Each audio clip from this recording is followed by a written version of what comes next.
And we welcome you back to the 2024 Sooner Athletic Conference Football Virtual Media Day. I'm Jim Powers, Assistant Commissioner of the SAC, and we continue talking to our great coaches and about their programs here when we head down to Texas. And it's no longer Sagu. It is now Nelson, and their head coach, Jared Hudgins, joins us. And Coach, obviously name change, but still the same group, still the same kids. You know, last year, 4-6. I know you guys are looking to build upon that. Talk a little bit about how spring workouts went, how the summer's gone as you guys get ready for fall practices.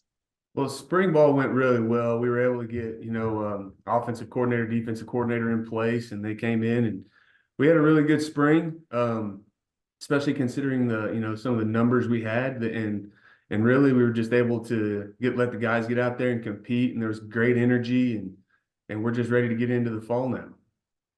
You know, Coach, talk a little bit about this leadership core. And I know you've got some guys coming back that you're going to rely heavily upon, especially with a bunch of young kids coming in, making sure they're doing things the right way. They're the leaders in the locker room, in the classroom. Talk a little bit about that core group that's coming back for you that you're going to be leaning heavily on. Oh, yeah. I mean, we got to, COVID gave us that. If anything, it gave us guys that could stay in the program a little longer and give us some great leadership. I really think it's starting up front for us on our defensive line.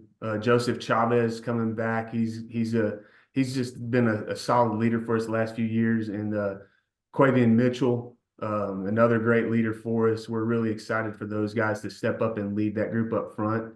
And in the back end, Dylan Kaufman's going to provide some great leadership. He's been with us for since 21, I believe. And then on the offensive side of the ball, we got DeKevion Rose at running back and Zach Fuller on offense at receiver, and we're and Colby Tanner at the slot for us. And we're just going to really rely on those guys to kind of show the way.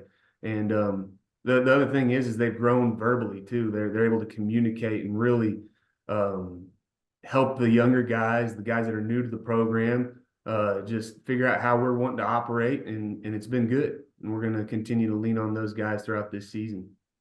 Let's talk a little bit about the offense. Obviously, you mentioned a couple guys, but let's start at that quarterback position. We know how important it is, especially in our conference. How's that battle through the spring and coming into the fall workouts? How's that battle for the field general going to be for you? It's hotly contested right now. It's going to be we've got 4 or 5 guys that could, any one of them, if they get hot, they could take it over. And that's what we're looking for. There's the old saying, if you have 2 quarterbacks, you don't have one. Like, if you're really trying to figure out, and we really want to see who can step up and be the field general for us, right? And really move the chains consistently and take care of the ball. And that's what we're looking for. More than anything, really move the ball, move the chains and take care of the football. And we feel like we've got the pieces this year to really help the quarterback position a lot, which is going to be crucial, especially up front on the offensive line. So really, if those guys feel comfortable, I think that they'll limit their mistakes, obviously. And you mentioned your running back and your guys on the edges. I mean, that group right there. You get a quarterback that can put them in good situations. You've got some guys that can create and make some big plays for you. Absolutely. Talk a little bit about that running back, because he's a special kind of guy for you, isn't he? Yeah, DeKevion, we call him Keevy. And at this level, you don't see too many guys that are 6'2", 220 and can run like he can run. And really, if we can provide some running lanes where he can get to the second level, it's going to be a problem for a lot of people. And that's what we're trying to do for him, because we feel like we can lean on him. I mean, a guy like that, and then, getting some other guys in there that can give him a spell whenever he's tired of toting the ball. And he'll never admit that he is, but it happens. And especially if you're trying to go tempo and go fast. But Kiwi's probably gonna carry us. I mean, we're really relying on him, and we're looking forward to that. He had a great spring, very productive, stayed healthy, which is huge. And anytime you're going into spring, you're just hoping you come out of it healthy. The guys are ready to hit because they've been going so many months without it. But as a coach, you're just, man, can we come out of this healthy? We have any catastrophic injuries, and we did, man. and we feel like we're in a good place heading into the fall. And you talk about the running game, but it all starts out up front. And I know you've got some veteran guys coming back that could really be those leaders for you to help create some running lanes and to help, get that offense going to move the chains. Absolutely up front, we have a lot of guys that have gotten playing time, so there's a lot of experience that's going to help us there. They've seen a lot. There were some patchy times last year, and they understand that, but they've risen to the occasion. They put in a lot of work this spring and this summer leading into this, and we got some new guys coming in. They're going to press and make us better, give us some depth, and we're really excited to see that group progress.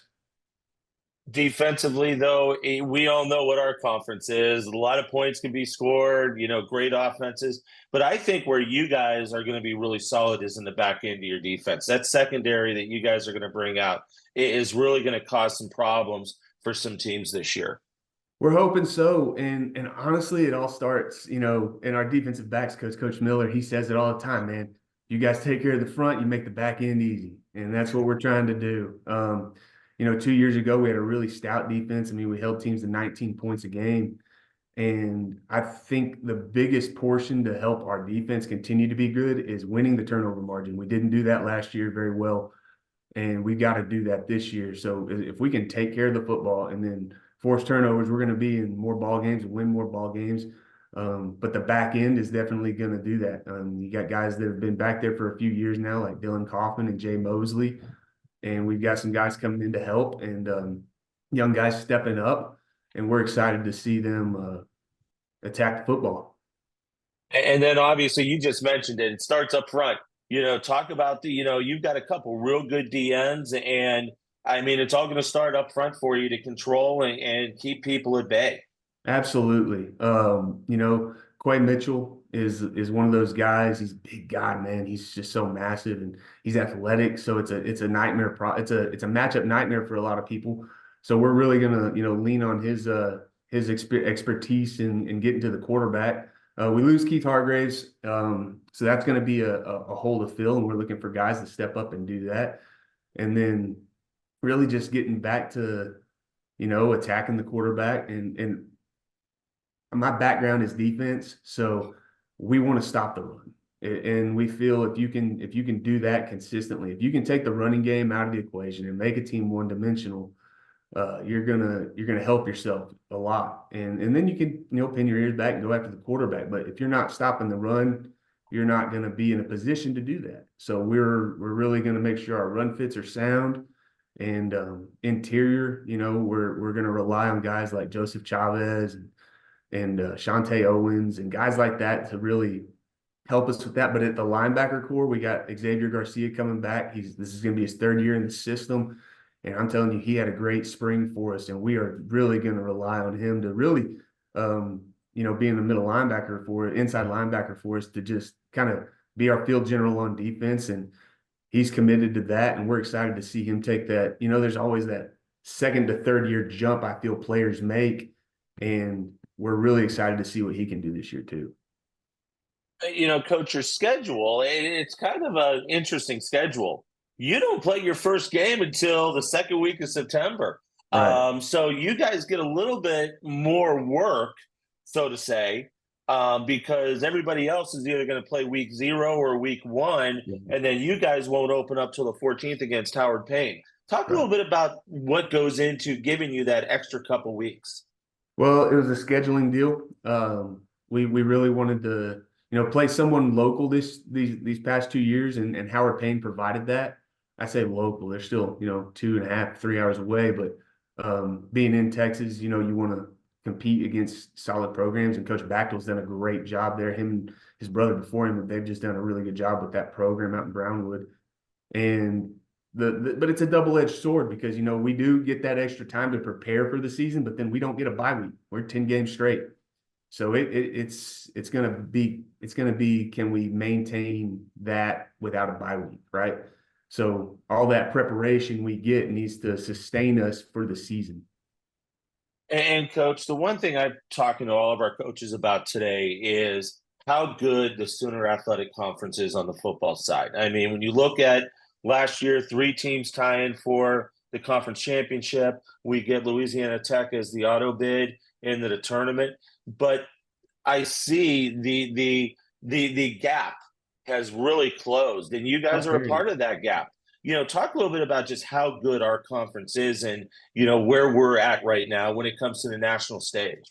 On the national stage, I really wish our conference got more love because us within the conference, we know we play good teams, and teams like Texas Wesleyan going and taking a chance and playing these tough out of conference, out of state opponents is going to help us in the long run. I wish it didn't hurt them last year for the conference sake, but Louisiana Christian, in that first round of the playoffs, they gave those guys everything they wanted. It kind of came apart there at the end, but those guys, man, they play so hard. And Texas Wesleyan and OUAZ is a stalwart. I mean, they're in, year out, gonna be solid and make a push for it. And those are the teams that we kind of measure ourselves against. And Langston, they kind of had a resurgence a little bit last year, and they're getting back on what they expect to be able to do. And at OPSU, they had a good year last year. So the parity is definitely there, right? Like you said, the gap is shrunk. And really it can be anybody's year, especially if you look at last year's, So we're just trying to really make sure we're doing those things right to make sure we're in contention and competing at that high level, because you're going to have to, or you're going to pay for it in this conference. And that's kind of been the thing, right? Like we kind of eat our own in this conference because we only get the one automatic bid, and until we can move forward and get another team in the playoffs, that's kind of going to be how it is. No doubt. Well, Coach, I appreciate the time. I know it's a busy time for everybody getting ready for the season, but it's going to be an exciting time for Nelson and the Lions, and can't wait to watch you guys throughout the year. And I know we'll definitely be talking throughout the season. Thank you, Jim. Appreciate everything you do for our conference. No problem. Head coach at Nelson, joining us, Jared Hudgins. And when we come back, we'll continue to visit with a lot of our coaches from around the SAC in our 2024 Sooner Athletic Conference Football Virtual Media Day.